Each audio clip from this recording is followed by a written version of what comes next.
Hi, everybody. It's Courage Tuesday, where I share with you how I walk out the courage work in my everyday life.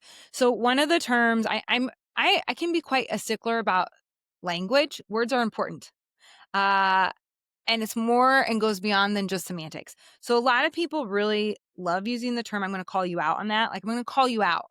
And I don't, I don't use that term too often. When people say the words "call out" or they're trying to call out someone, they're actually using shame to try to produce change. And shame is disconnection. You cannot shame yourself or anyone else into being a better team member, a better spouse or child.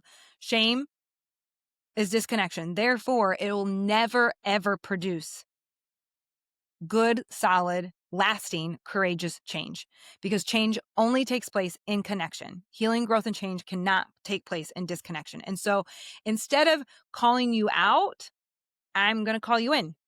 I'm going to call you into your values. I'm going to remind you of what your values are and ask how you're living them out.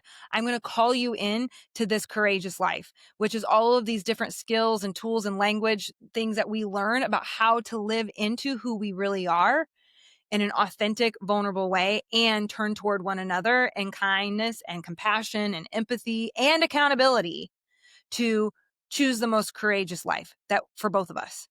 And that requires calling ourselves into the work, but also calling those that we live with and love and the people that we work with and lead, call them into the work.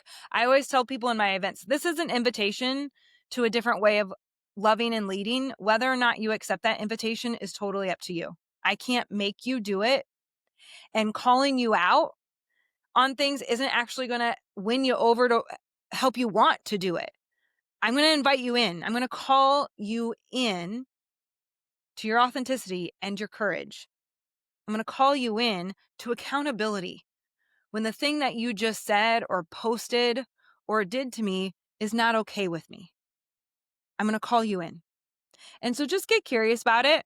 I would love to know your thoughts around that language shift and maybe start to take note of how often you say the terms call out and shift it to call in. For me, it's way more courageous and way more like connective tissue.